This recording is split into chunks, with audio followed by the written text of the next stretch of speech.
This audio clip was recently recorded on WVLP 103.1 FM in Valparaiso, Indiana, and it features Walt, Gene, and Ron talking about the history of Valparaiso Technical Institute and specifically the Dodge Building.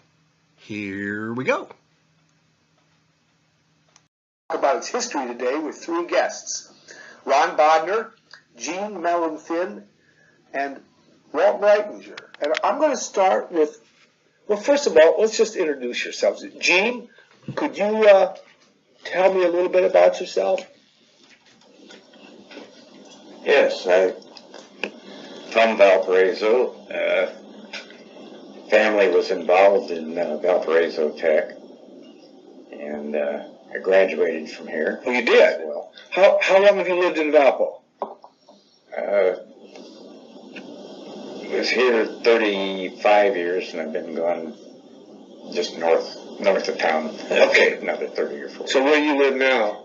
Porter. You live in Porter. But so you've been in Valpo, you go back a ways. Yes.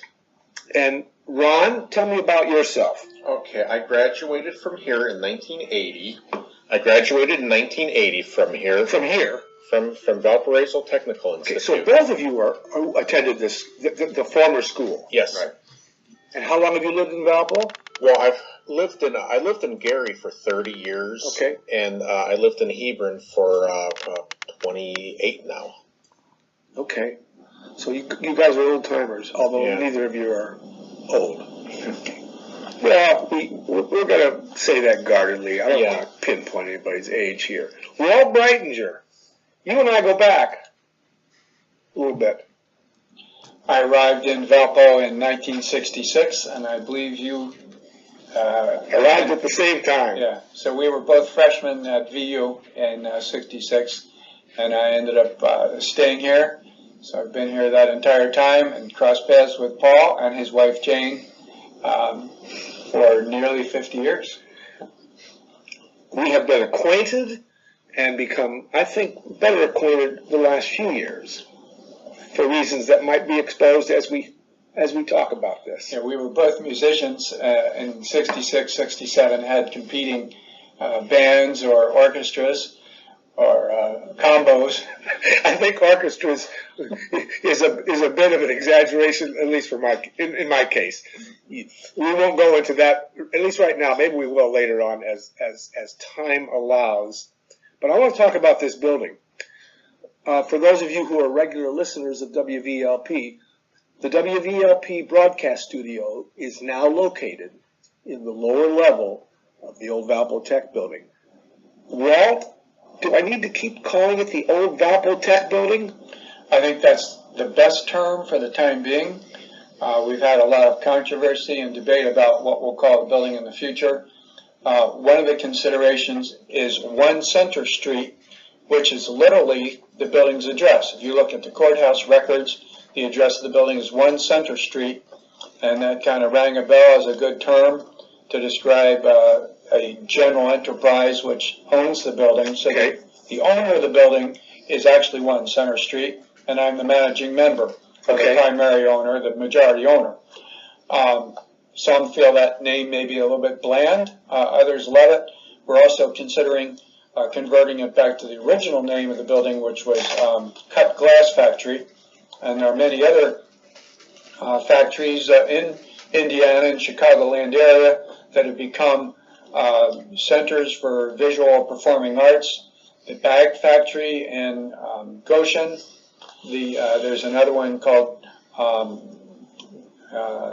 there are several throughout the country, but there's one in South Bend. There's the Box Factory, which is in St. Joe. I've been to the Box Factory. Yeah. And to some extent that kind of served as a prototype for what I hope to do with this building.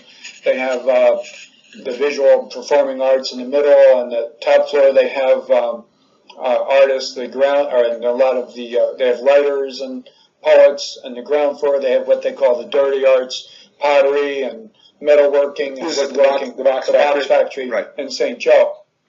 And so I've considered converting the name here to the Glass Factory. Okay. But right now, we're still calling it the Valpo Tech. Well, let's see if we can dig back into history. Gene, tell us about how this building came about. When? How old is it? Just talk about the early years if you can. The building itself was built by Pitkin and Brooks. We believe it probably was started construction in 1908, and I think they went into production in 1911. And then 1918, the owner passed away, and by 22, it was no longer a glass factory. So it was initially built as an industrial building.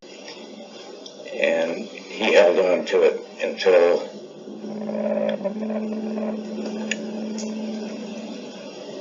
I believe it was somewhere around 1939, and the building was in terrible shape. But my uncle, Dr. Hirschman, purchased the building to bring in military during World War II for training. All right, I want to talk about this period from 22 to 39. Louis E. Meyer ran a business that he called Chautauqua Manufacturing. He was originally a salesman with Chautauqua. They had built a building next door to here. Which is no longer here? Right, it was built in the late mid-1880s. Okay. Probably. Do you know what they manufactured? They called it an industrial arts desk. This was primarily for children. They made, Ron had researched and found out that they were even making bicycles and wagons and stuff here. It was all in a teaching mode, like the Chautauqua Movement. Okay, well, how would you describe the Chautauqua Movement? I forget which president started it. It was, nationwide movement. This was a construction or production facility. Of course, they named it Chautauqua, and they also had a subdivision that still exists. Right. Chautauqua Park. Right. And that was primarily for people who worked there, and of course, others. Sure. And we have a Chautauqua desk here in our mini museum, in our museum upstairs on display. Okay.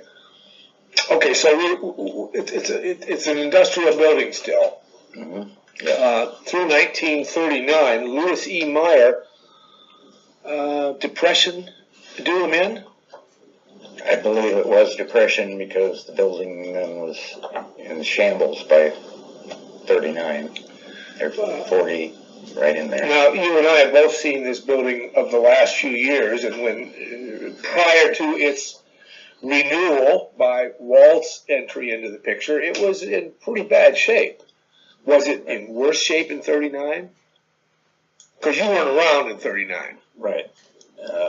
I would say the condition was water was getting in, windows broken out. Okay. And there probably wasn't much in the building because you didn't have all the room dividers and stuff in it because it was manufacturing. And we might let the folks know that this is a 3-story building. The ground floor is half in the ground, at least on this end of the building. It may be all the no, it can't be because there's a grade entrance on the same west side. Right. Right. There's just one area where the ground dips down level. Yeah. And then there are 2 stories above it. We can describe the layout of those, current layout of those as we move along. So what happened in 1939? Actually, it's 41. But in 39, my uncle had purchased Dodge Telegraphy and Radio School, which is on the other side of town. That's over by the VU campus. Over by VU. And who's your uncle? That was Dr. Hirschman. Okay, so he had purchased that. Dodge Telegraphy. And was that a training Yes. facility? Yes. Okay. Once he'd purchased that, the war then started, and this building was, of course, available. And he had made contracts with the government to teach anything from telegraphy, communications, radar, and that type of thing. So he bought this building to house them in while they went to school from 41 to 43. This was used for military. And of course, Under the name Dodge. after 1939, federal dollars began to flow, and this was probably an opportunity that Dr. Hirschman took advantage of, because he contracted from the government, and the Roosevelt administration was essentially printing money, which we can talk about, but we probably shouldn't talk about it because we'll get into politics if we do. So from 41 to 43, then, you've identified a period. What happened after that? He started moving some of the stuff from the school, near the university to here. And then in 1944, he renamed the school Valparaiso Technical Institute and started the radio, television side of the engineering and servicing type. Before we get into that, is that old Dodge telegraphy building still standing? The one that he actually just bought the school. He didn't buy the building. Okay. Dodge hung on to the building and sold it to VU in 45. And can you describe where that building is? 407 Monroe Street, I believe. Is it an apartment complex now? Yes, it is. Okay, so I know that one. It's U-shaped. It's U-shaped. It was renovated maybe 15, 20 years ago. Yeah. I remember that. To keep it up nice. It's a pretty nice facility. They got a courtyard in the center. Right. So it sits on the northwest corner of the intersection of, help me. Monroe and Is that Locust? I think so. I believe you're right, Monroe and Locust. So you can drive by that and you're looking at Valpo history, and certainly the foundation of the building that we're in right now, the historical foundation. Okay, so in 1944, war's almost over. Probably the government contracts are running thin, but there's something new in our technological history that is just being born at that period. Right. Talk about VTI. Well, back in 45, of course, the war is over. Now they start getting students in that actually were here for communication training during that 41, 43 period. Okay. And the school started growing like crazy. They had, in order to house, they had mobile homes on this property. Really? Little camper type. Right. For married students, So VTI is more than this building that remains. Right. It was about a 25-acre piece of ground here. And if you come and look at this, you can still see some of the remnants of that to the north of the building itself. Right, there's Memorial Dorm. What is the name of the business that's in there? Memorial Dorm still exists. That was built in 47, 48. 67, they built another dorm. And then they had some military regular dorms that he brought in here too. Okay, dorms imply that there's a student body beyond local residents. Very definitely. So do people from all over the country come here? Actually, you might as well say all over the world. And what drew them to this particular little school? It was pretty much it was an engineering deal, but it was kind of a hands-on technical school. So you didn't have to go 4 years to get into this into the field. So it was a vocational school, as opposed to a 4-year full-blown college. Right. If you wanted you could get a bachelor's from them, but you went to another school to pick up to top it off. Regular courses. So I'm asking you this question: what was the dynamite that made this place? What media? It was TV, wasn't it? Was it primarily TV? It was radio and TV. Okay. They had been in radio since '34, I believe, as Dodge, because that's when Doc Hirschman joined the Dodge group.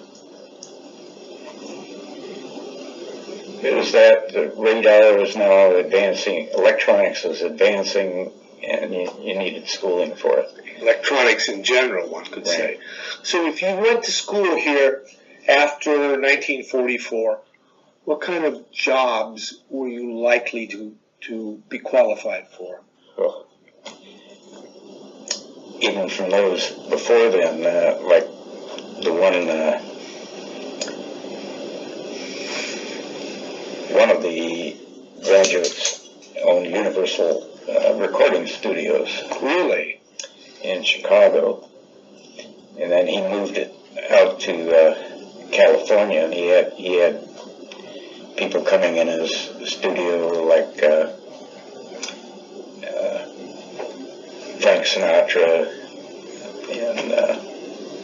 and many others.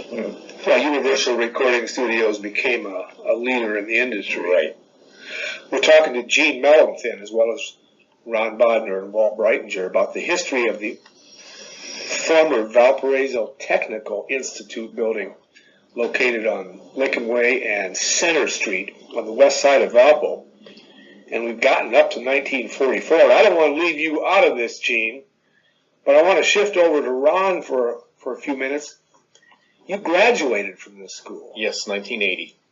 So now we've jumped ahead 35 years. Yes. So you started here, were you here for 4 years? No, I was here for 3 years. I started in 1978, went on to 1980.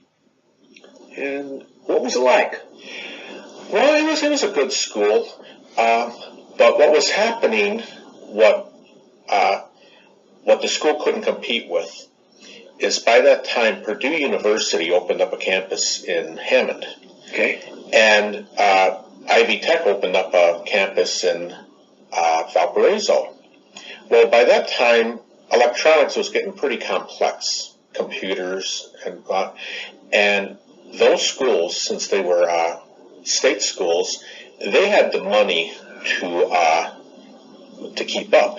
They could spend thousands upon thousands, if not millions, on their school. Where Valpo Tech couldn't. This was a private Yes, school. it was. It was private. You had to write a check. Yes. So you have to write a check to Purdue, too. Yeah. But they have something called tax money available as a subsidy, and you guys didn't have that. No. So the other schools, they had plenty of money. Money was no issue for them. They could build the most luxurious laboratories, best teachers. Right. Where this school, they didn't have the money to do that. So that you're hinting now at the decline. Yes, I am. Of the school. Yeah. When did the school cease to operate as a school? 1990. So you were really there. Yes. 10 years before the end. Yes. Yeah, the last graduating class was January of '91, so 90 is correct. Okay. Well, Ron. Yes. You were a student here. It was still going. Yes. Before I get to that specific experience, when would you say was the heyday of VTI? Well, if I would have to say the heyday would have probably been, if I would have to say, would be around 1960. Okay. Because that was, when the school was operating, it was like the electronics world, fit in with the school. Okay. Television repair, radio repair, that was big back then. And the trouble when I started going to school is like how it is now. You don't have TV repairmen come to your house anymore. You don't send your radio to the place to get repaired. It was getting to the point where if something broke, you just bought a new one. That's right. That's right. We changed a lot in that period, didn't we, as a culture? So like around 1960, if your TV broke, you had a TV repairman come. If you had a radio break, you sent it to the shop. Where now, once I started going there, that was starting not to happen anymore. Right. And so it's now something breaks, you just buy a new one. Right. And that was, I think, a big part of, how the school changed. Yeah. I'm hearing you. The culture changed. Yes, it did. And we could delve into that somewhat deeply, I think, and I'm not sure there's a whole lot of payoff to that. But you're saying that period prior to 1960, this institution, and neither of you said this, but I've heard it, was a leader in this country. I read an article one time. In fact, I got the book at home. It's from the National Institute of Technical Schools, where they ranked the schools, the best schools. And for radio, they listed for the two best schools in the whole country, this and the RCA Technical School in New York City. They listed those two as the best. I might add, Kevin Pazor from our Porter County Museum has stated on several occasions that Valpo Tech vied with MIT for being the best electronics college in the world.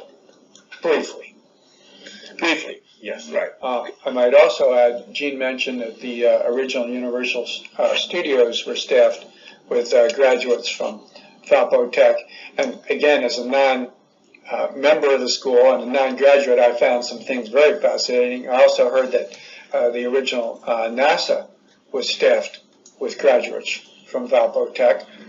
And as we were purging, the first 3 years after I took over, we spent just purging a lot of the material. The building was filled with all sorts of valuable artifacts and historic electronics equipment, but also that was buried in mounds of junk and garbage and trash. So we had to do quite a sorting of material, and we were able to recover a couple of models of original televisions.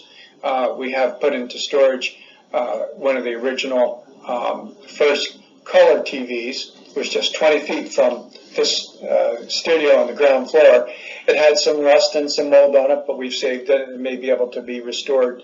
So we found dozens, if not hundreds, of electronic instruments that that Ron and Gene and a couple of other alumni have cleaned up and cataloged, thinking we may eventually put them on display in a museum. When this building was run by Pitkin and Brooks, the glass factory, at home I have about 26 pieces of cut glass that was made in this building. And I have about four of them in the cabinet in the hallway. And when it was the Chautauqua desk, I have 2 Chautauqua desks at home, large one, small one, a few other books, crayons, erasers, and they, like I said, they also made these like wagons, these like pedal cars, and the pedal cars, they made them into like about 5 or 6 different kinds, basically trying to make them look like airplanes, boats, that. And I don't have any of them because if you want one, it's like $600. And briefly, I think they went into making bicycles. But the only parts of a bicycle I could ever find were the nameplates on the front. I never saw a complete bicycle yet. Well, I want to talk about that transition period, and I know that all 3 of you were involved in that transition period. But let me just, for those of us who are curious, well, what got you into all this? Wow. My first introduction... First of all, Walt Breitinger is not a historian, although I suspect he's interested. He's not a museum owner. He is, to the best of my knowledge, not a collector of junk. You were employed largely in the financial industry. Those of us who read our newspaper see your picture on the paper every weekend in your weekly column. Now, with that background, what got you into all this? Well, it's true that I am in the financial business. During the day, I trade grains and metals and currencies as a futures broker or commodity broker. But I've been deeply involved in conservation, ecology, protection of the environment since I arrived in Valpo. That's one of the reasons why I was drawn to Valparaiso from the East Coast. And as one of the aspects of working as an environmentalist or conservationist, I became interested in historic preservation, thinking along the lines that the greenest building, although there are some new trends in making buildings more energy efficient, but generally saving an old building is a lot more kind to the environment than tearing it down and starting from scratch. So I've been interested in historic preservation. My own home is on the National Register of Historic Places, and I was very fascinated by this building. I brought my youngest son when he was 4 or 5 years old to the museum, which was here as part of the campus.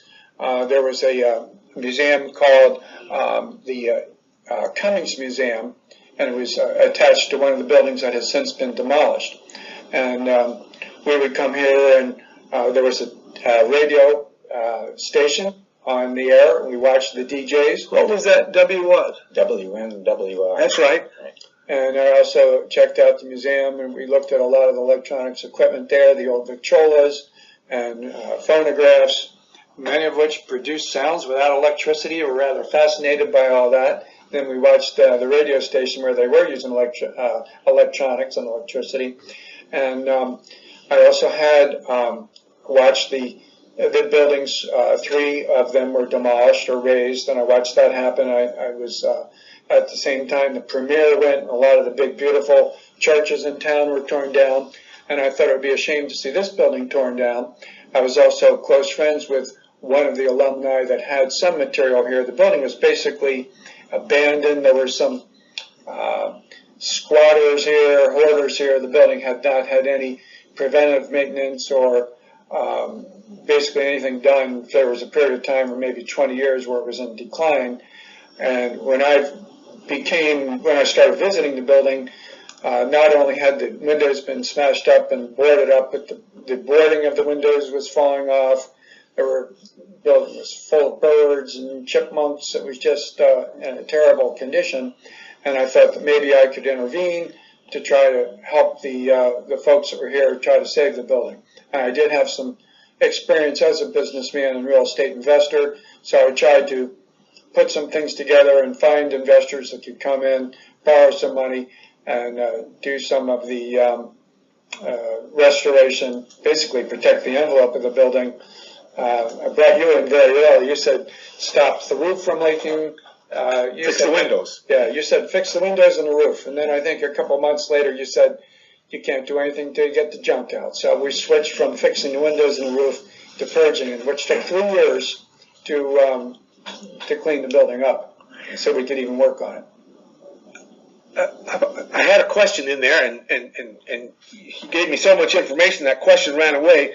You had an interest in this building from this perspective of being an environmentalist. Originally, that was part of the motivation, and also to help the fellow out. There were some people that had been involved with the building that could not. I mean, the building was going to be torn down. I mean, it was being forced. The bank payments hadn't been made. NIPSCO payments weren't being made. Well, that's the question I want to ask. It was up for tax sale at the time. We've got this building through 1991, owned by VTI. Yes. And is VTI at that time still owned by Hirschman? Yes. Okay. So I like to trace the ownership. What happened to Hirschman's ownership? Well, the school went into bankruptcy. Okay. And the alumni then purchased this building. They were going to try to restart the school.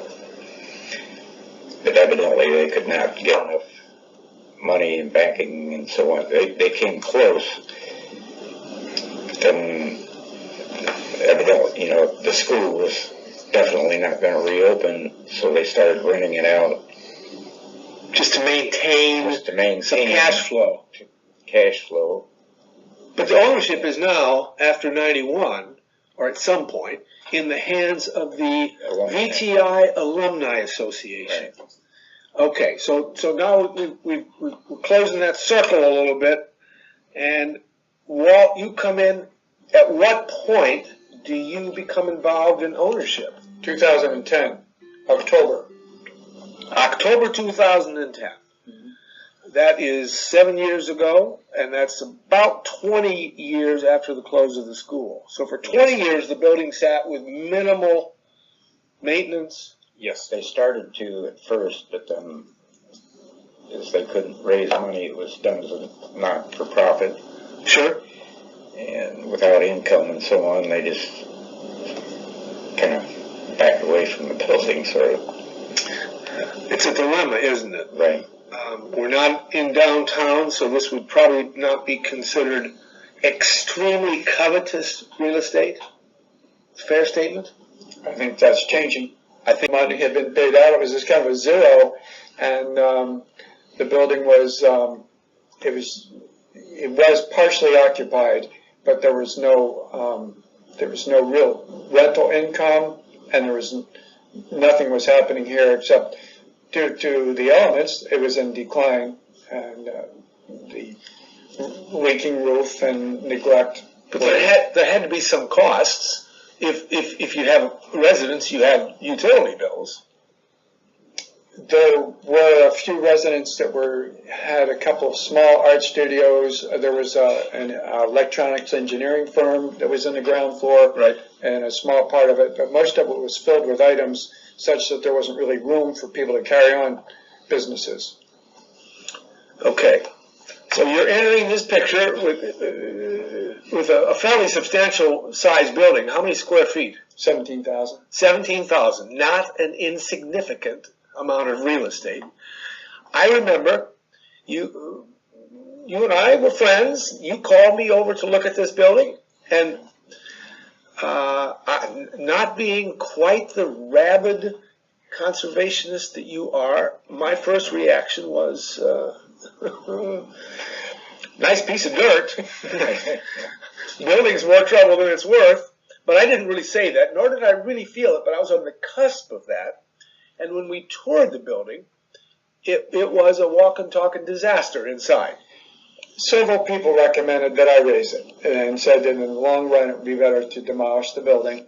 Out of, I'd say, maybe the first 6 or 8 contractors or advisors, experienced people that I brought in, I think 3 of the first 6 said take it down. And you resisted that? Yes, I sure did, because it was my goal was to restore it. Right. A couple have mentioned too that it would take $1 million to get it into good condition. I was one of the people that said that. Yeah. And I stand by that. Although we've gotten this far without $1 million. You have. But you're not done yet, though. No. Yeah. Well, we do have 14 tenants. I have to swallow my words and say that Walt Breitinger has persisted in keeping his wallet buttoned in his back pocket to a certain extent. And I looked at it as, when I was asked that question, I looked at it as a 17,000 square foot renovation.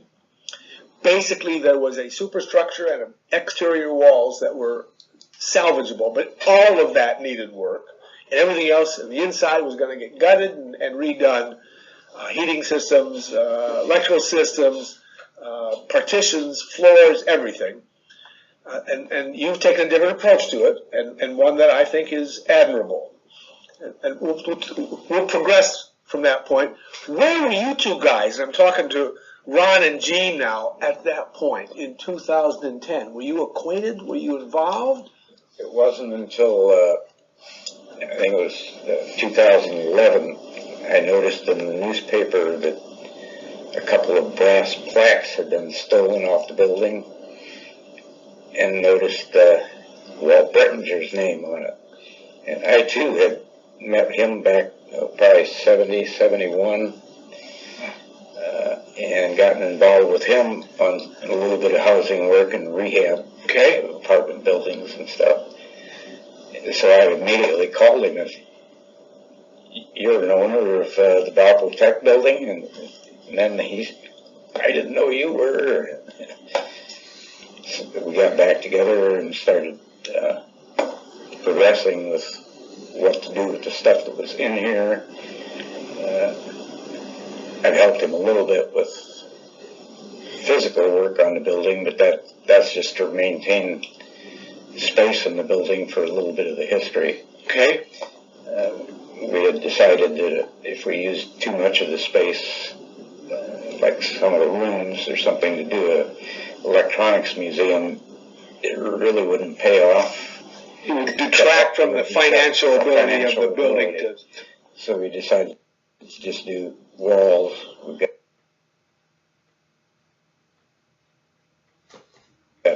the nook upstairs with some history we're starting to put in there. There'll be some down here near the radio station area. Ron? Yes. How did you get drug into this? It was totally by accident. What happened was a friend of mine who I graduated with, I was looking for him for like 30 years. Okay. He moved to Michigan or somewhere, and I hadn't kept in contact with him for 30 years. Well, one day he sends me a friend request, and he says, "Are you going to the school gathering on Saturday?" And this was like on a Thursday. What year is this? 2012. This is a year later than Gene got back in. Yes, it was in 2012, and he said, "Are you going to the gathering they're having there?" And I'm like, "I know nothing about it." So this was like on a Thursday, and I came here like on the Saturday when it happened. And I met a few people, and what happened was I talked to him, and at that time, it was on this building, had its issues, but there was still a lot of school memorabilia here. And I was thinking, well, it's got to be saved, because otherwise, it'd be probably tossed or something. So I asked one of the people I knew, said, "Do you know what I could do?" And he suggested I contact Gene. So I contacted Gene and said, I'm willing to come here and try to save what I can from this school, because it was just here. You'd look around and you'd see an old yearbook here, and you'd see an old catalog there, and we went through student records and we gathered them up. And it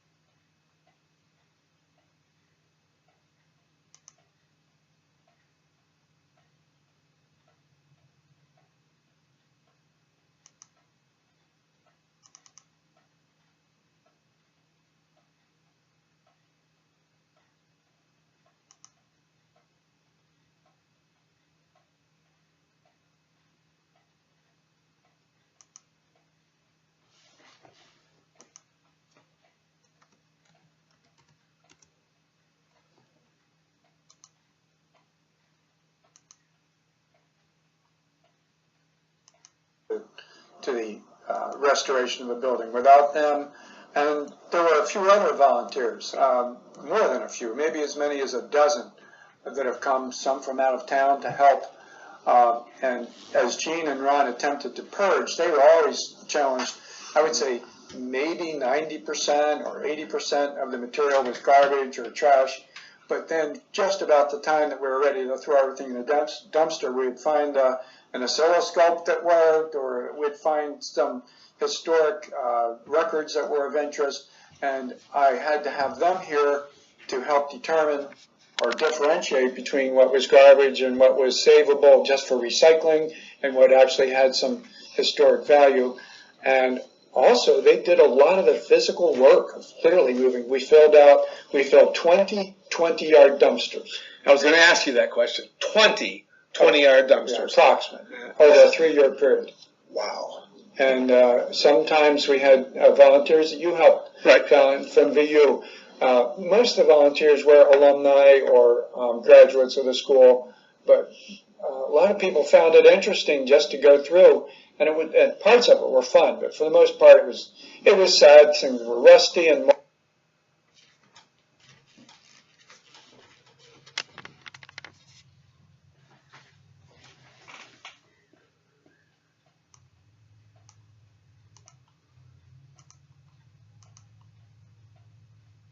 moldy, and a lot of things had gotten.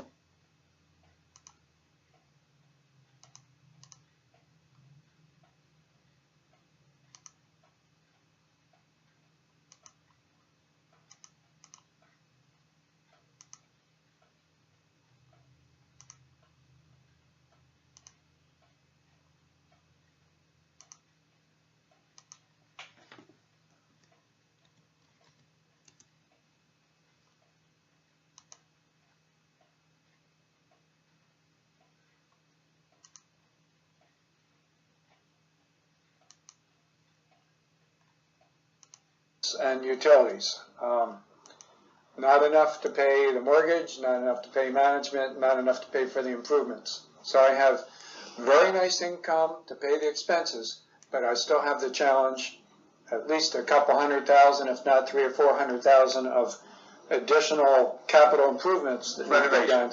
That money I don't have. What specific renovations are pressing on you? We've just about finished tuck pointing the front of the building.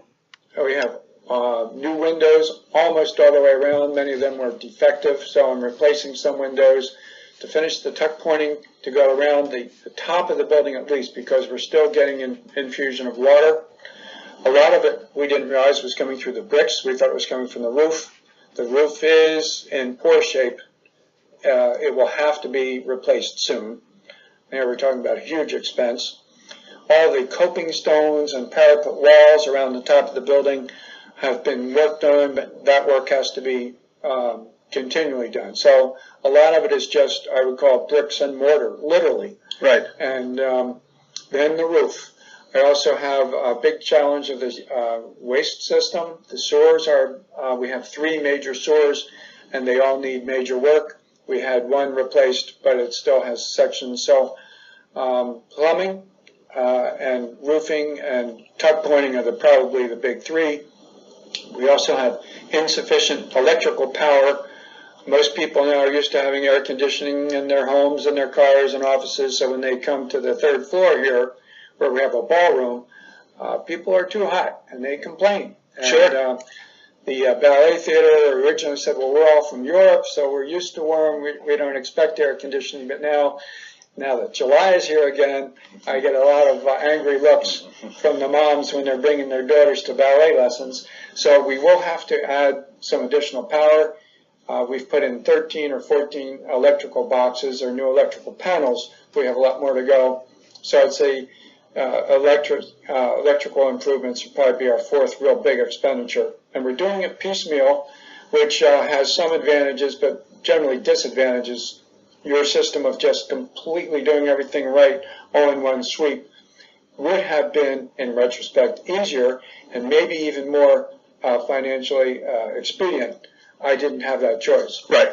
Now I have been befriended by the bank that had the original mortgage, and they've pretty much told me I can borrow all the money I want, which was great to hear. But now that is, you got to pay it back. Yeah, so I've been borrowing a lot of money, and it makes me a little bit nervous. But I can see the light at the end of the tunnel.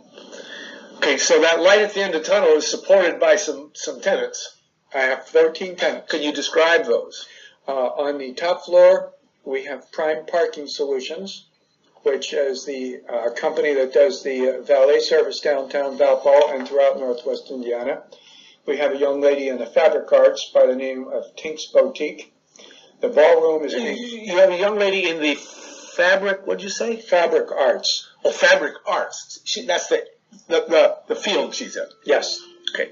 And in the ballroom, we have 2 tenants. One is Indiana Ballet Theater, which has their headquarters in Crown Point, which is owned and operated by Gloria Tui, a very famous ballerina and ballet teacher throughout Lake County. And she's opened a branch here, and they have lessons. Originally, it was just for young girls, and they have boys and adults.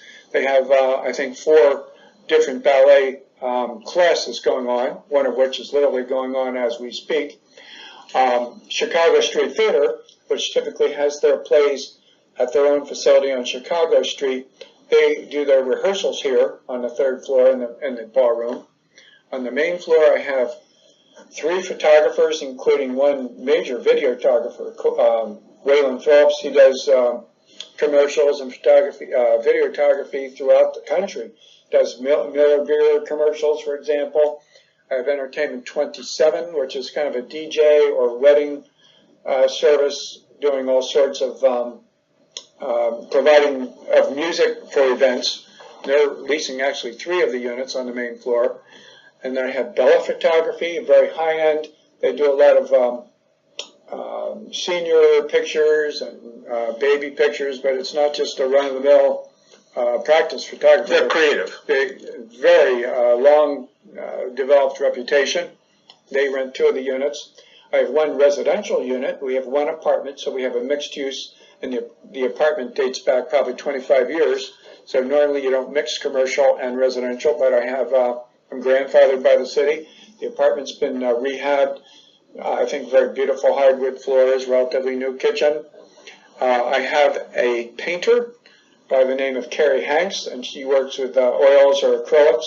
She also does, she's also an accountant, but she does both. That's an interesting combination. Both sides of the brain are working there. There you go. You should see her. Beautiful. She's painting up there right now. So she's upstairs? Yes, on the main floor. Main floor. She's in unit number 6. And then on the big extension out, which used to be the library on the main floor, that has been developed by a lady named Elisa Tamez, and she has developed what was typically called STEM, which was an acronym for Science, Technology, Engineering, and Math, and she has developed it into a STEAM shop, Science, Technology, Electronics, Art, and Math. Did I spell that in the right order? STEAM. Yeah. Gotcha. And she is beginning STEAM classes. If you haven't been up there recently, you should take a look. The last time I saw it, it was still in its evolutionary stage. It's beautiful. That's a major tenant. Yes. Yeah. Very interesting. So who have I forgotten? Oh, we have 1 tiny unit, which is leased out to a lady that does makeup for the theater and for weddings. And that's Melissa Marshall. And she has the smallest unit. Well, and there's another tiny one. We have a lady 2 ladies downstairs. This is downstairs now. Now I'm flipping back downstairs. One is, both of them are kind of metalsmiths. One's making jewelry, and the other's making, does all kinds of metalsmithing, has tiny torches and wrenches and vices. She's in one of the smaller units, and her name is Diane Nelson. And then there's Sarah Tamez, that is a jewelry maker. And we also have the wife of one of your board of director members in a unit slightly down the hall, Mary. Mary. And I know her. I think we have the connection wrong. What's Mary doing down there? She is an eclectic artist, and she's opened. She's building a little shop with one of her 2 of her daughters, and so they're going to do all kinds of art. And you have a radio station. Well, how could I forget that? We've got steel Oh, yeah. plumbing. Yeah. Oh, that's right. Willard Plumbing. Willard Plumbing has a small room. Tiny room, yeah, where he has an office and storage center. Right. And at the very far West end downstairs, we have an industrial shop that designs steel fabricating. Bernard Industries. But he's not doing fabricating there. No, he's designing. That's just his office. Yeah, he has a shop somewhere. I don't often impose myself on these interviews, but I'm going to give a brief description of what it was like to bring the radio station here. Because when we showed up, the top couple of floors were occupied, middle floor very much so, the top floor less so, but the basement was really empty. and it was nasty. And one of our radio personalities came in to look at the space before anything had been built, and he's very, very sensitive to environmental conditions, and he said he got quite ill from the mold. And that was going to put a big kibosh on things, because he was a pretty important guy, pretty talented voice on the radio. So I insisted to Walt that the first thing we needed to do was come in here and power wash the whole basement to kill all the, whatever that is. I'm not a biologist. The mildew and the mold. And that's really a very normal thing to find in a below grade area, particularly one that doesn't have active air conditioning. So you gave me permission to do that. Did you have mixed feelings about that? I had mixed feelings about the air conditioning, but not the power. Well, I know. We're going to get to that. So I brought.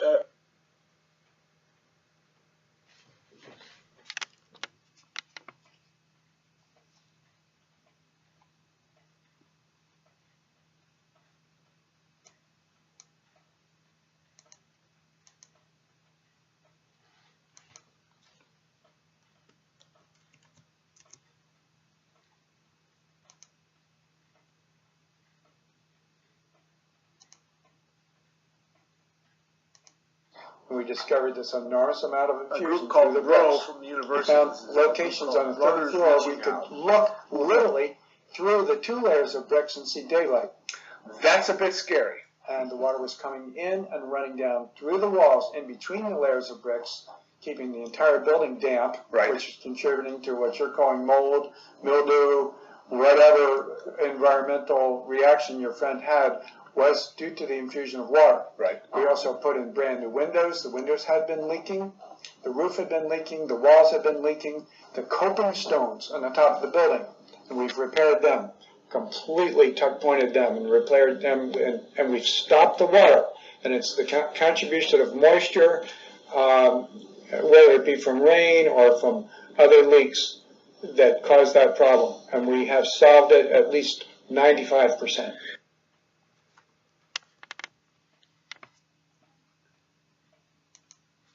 That and the existence of condensation in a below grade area. And the only solution for that is to keep air circulating or to dehumidify it. An air conditioner does that, which I insisted on when we moved here, and I got some resistance. But you yielded, and I think wisely so, even though perhaps it wasn't economically advantageous to do so. Yeah, and my objection, I think to some extent, is tied into my interest in conservation of energy. The building has been here for over 100 years without being air conditioned. My own buildings, where I live, 150 years. People have lived without air conditioning since day one. Some would say tens of thousands. Sure. And it was not invented until 1945. Sure. And it's only been a brief experiment.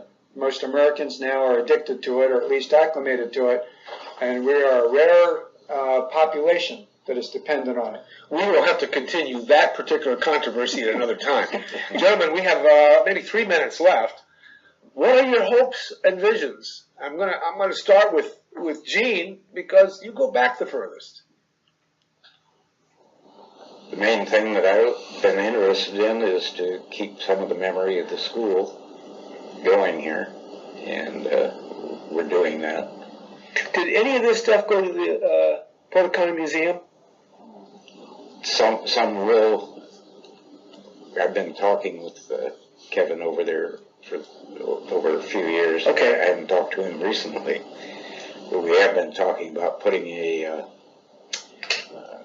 kind of a little slideshow type presentation about the history of the school, Sure, and so on, that they can use over there.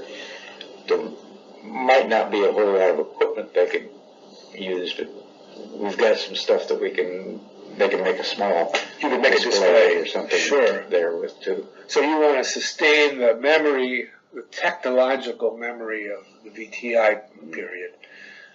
Ron? Well, I got to be honest with you. So far, they've gone so much farther than I ever dreamed that it could ever have been possible. I didn't even know if it was possible. Now it's a pretty nice looking building. And basically just continue with it, you know. There's certain areas that can be made, you know, a bit nicer, you know, just make it a beautiful place. Okay.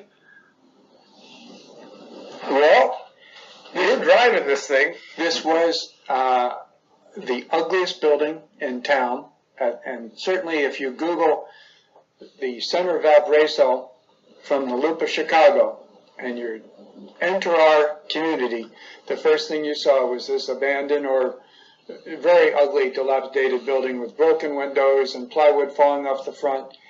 I intend to convert this building from the worst eyesore at Valparaiso's West Gate to one of the most beautiful centers for the visual and performing arts. So when people enter Valparaiso, instead of being horrified, they'll see a very beautiful icon, historic icon, and they'll recognize that our city appreciates historic preservation and also recognizes the arts, and that they'll realize that they're entering something wonderful and historic rather than something that's been neglected. I just want to comment that I've been to the box factory, and they did a real nice job there with a lot of money. You seem to be doing it with patience and persistence. I'm borrowing money. Well, there's money here too, obviously, but this is not a wholesale makeover. This is a cut and paste project, and it takes vision, but it takes persistence and commitment, and you seem to have that. Indeed, and I have to also point out the city of Valparaiso has been, although they've also presented some challenges to me, they were also generous with a partial facade grant that helped me purchase new windows for the front of the building and helped me acquire a sprinkler system. With that, we are out of time. I want to thank Ron Bodner, Gene Mellenthin, Walt Breitinger. You've been listening to Conversations on WVLP 103.1. Thank you.